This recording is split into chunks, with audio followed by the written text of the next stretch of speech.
To the German city of Cologne now, where an exiled Iranian activist continues her struggle for LGBTQ rights in her home country.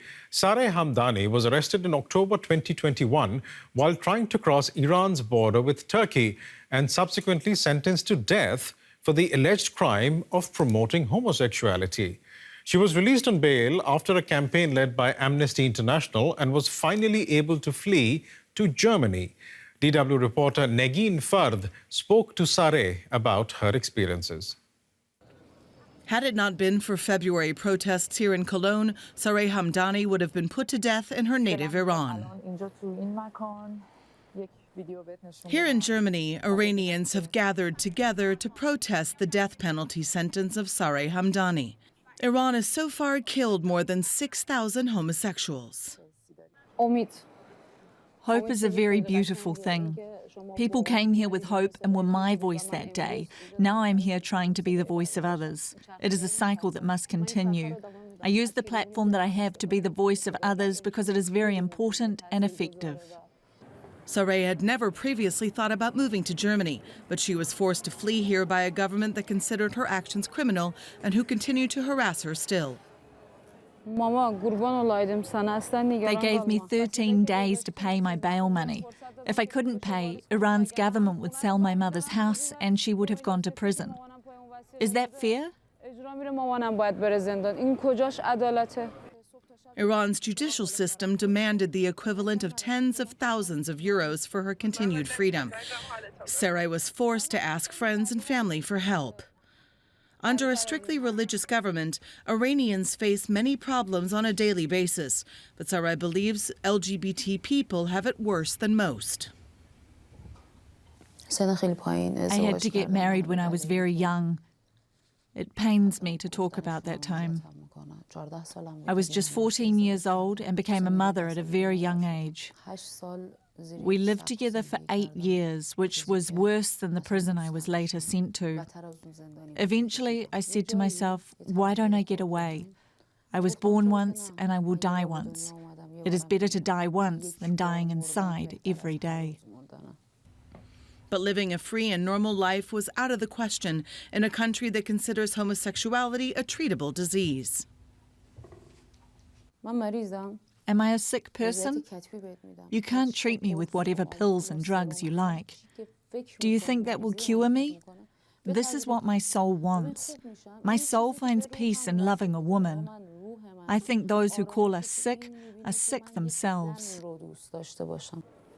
Now safe in Germany, Sareh will continue to fight not only for her own freedom, but for the rights of fellow LGBT people back home. For more on this, I'm joined by Sara Bazoobandi, a research fellow at the GIGA Institute of Middle East Studies. She joins me from London. Welcome to DW, Sara. Same-sex relations carry a maximum penalty of death in Iran. Can you describe for us what it is like to live under such conditions? Thank you for the invitation. Yes, from the very early days of the Islamic Revolution, the government in Iran has had a heavy-handed approach in implementing Sharia law in various aspects of public and private life in Iran. That includes, the issue of LGBT and their rights in the society. It also includes the right of other minorities, including other religious minorities, including freedom of choice of religion, and so on and so forth. There has been an ongoing effort by the government for the so-called purification of the Islamic society. So the Islamic government is, according to its self-definition, is responsible to purify the society from such hazards as they perceive it. So they do everything they can in their power to limit the rights of the minorities, including the LGBT community. Now, in our report, Sareh Hamdani said her family back home is facing harassment. Is this how the Iranian authorities get back at activists who have fled the country? Yes. Yes, absolutely.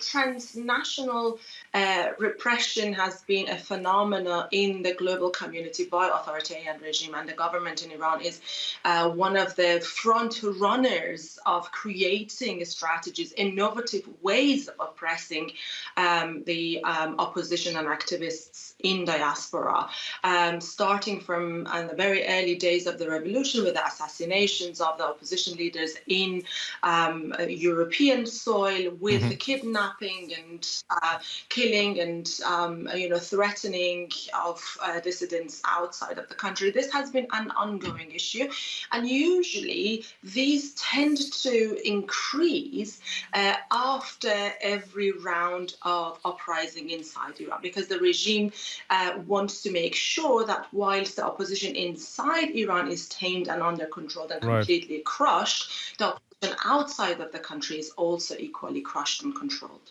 The protests that we saw in Iran in late 2022 also saw a wave of LGBTQ activism. Do you think there is hope that this movement is slowly changing Iranian politics? The LGBT community on its own, of course, doesn't have the capacity and the power to change the political system in Iran. The political system is extremely brutal. They are not shy of using any violent means to oppress any form of dissident. But one development that I see is that there is a sense of unity amongst at least a good chunk of Iranian community in support of the rights of the LGBT and other minorities. People are much more outspoken and much more aware of the violation of the rights of these minorities. That is a positive development on its own. But whether or not the community on its own is capable of making a huge, meaningful difference in the political system, I think Iranian authoritarian system is much stronger than being toppled by the LGBT community. We'll leave it there for the time being, but thank you so much for sharing those insights. Sara Bazoobandi from the GIGA Institute of Middle East Studies. Thanks so much.